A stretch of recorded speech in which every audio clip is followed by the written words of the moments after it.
Assalamualaikum warahmatullahi wabarakatuh. Sahabat beriman yang dirahmati Allah, mari kita renungkan sejenak. Jika kita meninggal hari ini, apakah amal kita sudah cukup untuk menjadi penerang di alam kubur? Lebih menakutkan lagi, pernahkah terbayang ada amalan buruk yang dosanya terus mengalir ke buku catatan kita, bahkan setelah jasad kita terkubur dan bumi telah melupakan nama kita? Ini bukan sekadar cerita seram, ini adalah dosa jariah, malapetaka abadi yang wajib kita hindari. Sebelum kita bongkar dua pintu utama yang mengalirkan dosa tak berkesudahan ini, mohon dukungannya dengan menekan tombol like, komen, dan subscribe agar ilmu yang bermanfaat ini menjadi sedekah jariah bagi kita semua.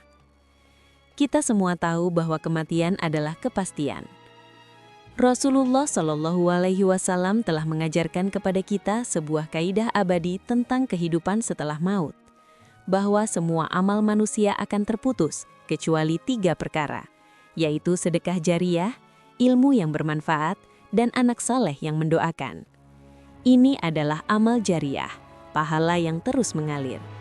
Namun di sisi yang kontras, ada pula dosa jariah. Satu hal yang perlu kita pahami, malaikat tidak hanya mencatat perbuatan yang kita lakukan, tetapi juga dampak dan pengaruh dari perbuatan tersebut. Allah Subhanahu wa Ta'ala berfirman dalam Al-Quran, "Inna nahnu nuhyil mauta, wa naktubu ma qaddamu wa atharahum, wa kulla syai'in ahsaynahu fi imamin mubin." Artinya, sesungguhnya kami menghidupkan orang-orang mati, dan kami menuliskan apa yang telah mereka kerjakan, dan bekas-bekas yang mereka tinggalkan, dan segala sesuatu kami kumpulkan dalam kitab induk yang nyata atau Lauhul Mahfuz.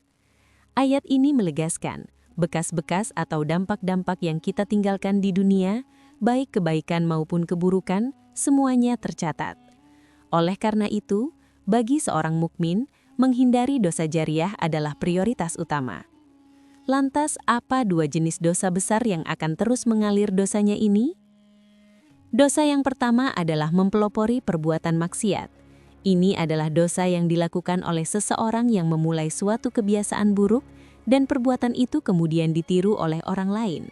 Meskipun ia tidak mengajak secara lisan, perbuatannya menjadi contoh dan motivasi bagi lingkungan sekitarnya untuk ikut serta dalam kemaksiatan yang sama. Rasulullah Shallallahu Alaihi Wasallam bersabda, "Barang siapa yang mempelopori satu kebiasaan yang buruk dalam Islam, maka dia mendapatkan dosa keburukan itu dan dosa setiap orang yang melakukan keburukan itu karena ulahnya, tanpa dikurangi sedikit pun dosa mereka." Hadis riwayat Muslim. Dampak dari menjadi pelopor kemaksiatan ini begitu dahsyat. Kita bisa mengambil contoh dari kisah anak Adam yang pertama kali melakukan pembunuhan. Rasulullah Shallallahu Alaihi Wasallam bersabda, "Tidak ada satu jiwa yang terbunuh secara zolim, melainkan anak Adam yang pertama kali membunuh akan mendapatkan dosa karena pertumpahan darah itu." Hadis riwayat Bukhari dan Muslim. Ini menunjukkan bahwa tanggung jawab dosa dapat dilimpahkan kepada pelopornya. Dalam konteks modern, kita melihat bagaimana seseorang yang pertama kali mengunggah konten yang melanggar syariat, yang kemudian menjadi tren dan ditiru jutaan orang, maka dosa dari jutaan peniru itu akan terus mengalir kepadanya. Sekalipun ia sudah tiada, ia menjadi sumber mata air dosa yang tak pernah kering. Dosa yang kedua, yang memiliki kaitan erat namun berbeda intensitas, adalah mengajak melakukan kesesatan dan maksiat. Jenis dosa ini dilakukan oleh orang yang secara aktif menggunakan lisannya, jabatannya atau platformnya, untuk menyeru atau memerintahkan orang lain agar melakukan perbuatan dosa. Mereka adalah dai yang menyeru kepada kesesatan atau tokoh yang mengajak kepada kemaksiatan dan kesyirikan. Mengenai hal ini, Allah Subhanahu wa Ta'ala telah memberikan peringatan yang sangat jelas. "Liyahmilu awzarahum kamilatan yaumal qiyamah, wa min awzaril ladzina yudillunahum bighairi ilm, ala sa'a ma yazirun." Artinya, mereka akan memikul dosa-dosa mereka dengan penuh pada hari kiamat, dan berikut dosa-dosa orang yang mereka sesatkan yang tidak mengetahui sedikit pun bahwa mereka sedang disesatkan.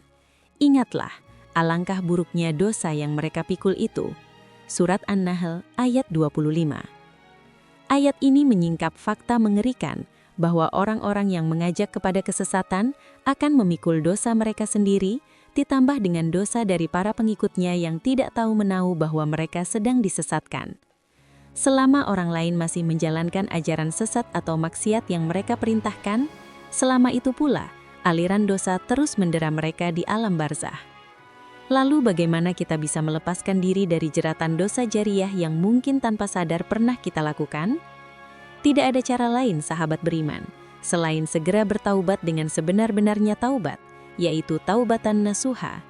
Hentikan semua perbuatan buruk itu, dan yang terpenting, segera hapus segala berkas-berkas atau dampak-dampak keburukan yang telah kita sebar.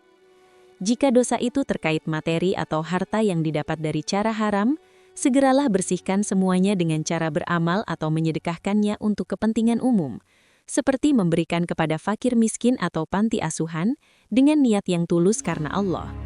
Jika kita masih ragu dan membutuhkan bimbingan, jangan segan untuk mendatangi para ulama dan habaib untuk meminta saran yang tepat. Ingatlah, Allah adalah satu-satunya zat yang maha penerima taubat. Jangan pernah putus asa dari rahmat-Nya.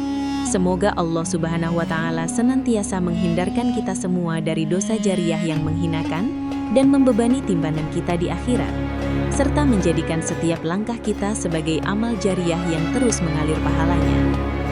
Jangan lewatkan kajian mendalam kami berikutnya tentang rahasia amalan ringan yang dapat menjamin syurga. Wallahu a'lam bissawab. Wassalamualaikum warahmatullahi wabarakatuh.